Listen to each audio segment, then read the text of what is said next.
Tacoma fear the new Ford Maverick? Well, good morning everybody and welcome back to RobMotive. If you're new to the channel, please consider subscribing. That's right, Ford has announced, it's out on their website, their new Ford Maverick, the new hybrid truck. First of all, let me say that when I was a wee little tot, we had a Ford Maverick. It wasn't a truck and it didn't run very often. That's what I think of when I think of the Ford Maverick. Here's what it was. So I'm not so sure that choosing the Maverick name was a great idea right out of the box, but that's what it's called, the new Ford Maverick hybrid truck. So what is the Ford Maverick? Well, Ford touts this truck as the only available standard hybrid truck in America when it's available. It's not really available yet. To me, it looks a little bit like the Honda Ridgeline's little brother. Not a horrible thing. The Ridgeline has been improving in looks lately, but still, that's the first thing that I think of. It has standard front-wheel drive and 150-pound payload capacity and 2,000-pound towing capability. Now, you can increase that if you go to the 2.0 liter Ford EcoBoost, but we're talking about hybrids here.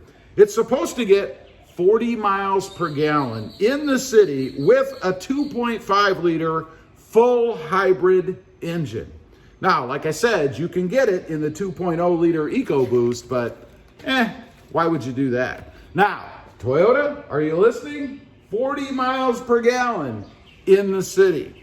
The Ford Maverick is available in 4 trim levels: the XL, the XLT, the Lariat, and the Lariat First Edition. Of course, each additional trim level adds cost, and this First Edition Lariat trim level just adds some cosmetic touches, I guess, a black roof and some other things. On the inside, it has an 8-inch touchscreen with all of the up-to-date available connectivity features, Wi-Fi hotspots, Apple CarPlay, Android Auto, you know, all the stuff that you would expect we should have these days. Now, I will say I was a little bit disappointed in the screen itself. It's an 8-inch, kind of longish looking screen. I would expect something more given that it's a hybrid, right? As we go into the hybrid/electric era, I think the screens need to be bigger. I think they need to be bigger overall, but particularly with these. I think it should have at least a 12-inch screen. Kind of a negative for me. Now, under the seat rear storage, yep, it's got it just like the Toyota Tacoma does. It appears to have a dial gear selector in lieu of the column handle, the column rod, if you will, or the center console shifter. Now, those are kind of polarizing. I actually had something similar to that in my Ram Rebel. It was a dial on the dash. People didn't like that. So I'm not sure how well that's going to go over, but for me, it's a good thing. It gets everything out of the way, right? Gives you more room in the truck because you don't have that handle either in the center console area or on the column. I think it's pretty good. Now, it's very modern looking on the interior, with the exception of the gauge cluster. It looks strangely dated to me with needle-type gauges. It does have a little digital screen in the middle, shows miles per hour and other things like that. But I just can't get past those old style gauges, needle gauges. You know, maybe it's because of the chip shortage. I don't know. Maybe in the next generation, everything will be digital. Probably so. I will say it's kind of neat. On the left, they do have a needle gauge that shows what the battery charge is. That's pretty cool. I kind of dig that. Now, pricing starts at $19,995. Not too bad, but I'm sure that's a bare bones version. And frankly, I'll be surprised if you're able to find one at that cost. Now, I did go ahead and build one. They do have a build section. I added a few options like all-weather floor mats, an LED light in the bed, just some little basic things. That brought the price up to $32,670. Now, that's almost double what their starting price is. So realistically, you're going to be able to get one for $19,995? Yeah, I kind of doubt it. but it's still less than the Tacoma, at least at some trim levels. Now, there are 10 color choices. Now, I dig this because I like color options, right? Everything from Oxford white to cyber orange, which, by the way, is the color I chose in the one that I built. Looks pretty good. It's a flashy color. Reminds me a little bit of the Inferno orange color on the Tacoma, but not quite.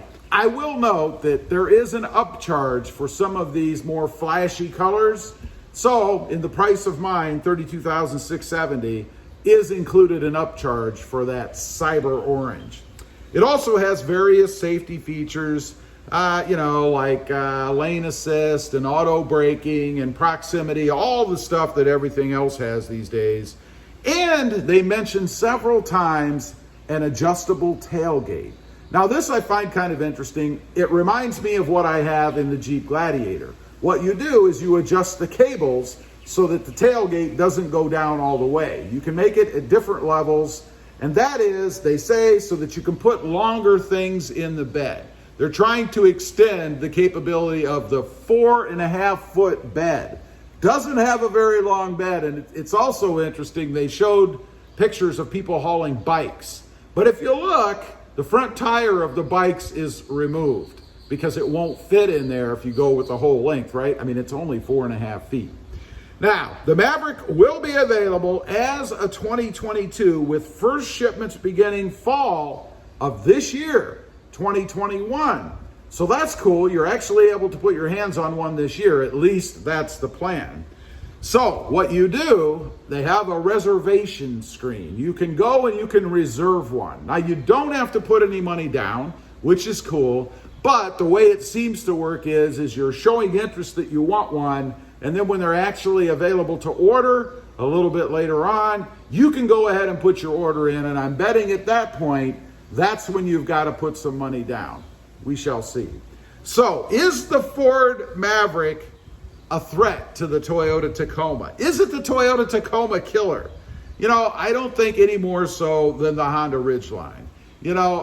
They do take a bite out of the Tacoma, of course. I mean, every new entrant into the market is going to pull potential buyers away from the Tacoma. But overall, no, I don't think it is. I think it's another one of these niche type trucks, like the electric trucks, right? There'll be a certain group of people that buy them, but they're not going to replace a fully capable mid-sized truck, at least not at this point. Anyway, leave a comment. Let me know what you think. I'd be curious to know. Are you running out there, going to put your reservation in? Are you going to pick one of these up or not? One other thing I wanted to note, when I first went to Ford's website to check this thing out, there was a wait. A screen came up and told me that because of all of the interest in this vehicle, I would have to wait. It ended up being 1 minute. There's a little timer, it ticks down. But 1 minute before the website came up and I could actually go through and look at it. Now, maybe this is just a brilliant move by Ford to kind of make people think that it's so hot that you've got to get one, or there really is that much interest. Who knows? Leave a comment. Let me know what you think. Also, real quick, if you're interested, I do have 2 additional channels. RobMotive Tundra, all about my hunt for the redesigned Toyota Tundra coming at the end of this year. And RobMotive JT, all about my 2020 Jeep Gladiator. Check them out, and if you're interested, please consider subscribing. Don't forget to click that notification bell so that you don't miss out on any upcoming videos. And do me a favor, smash that subscribe button on the way out. Thanks for watching. Stay safe out there. Bye.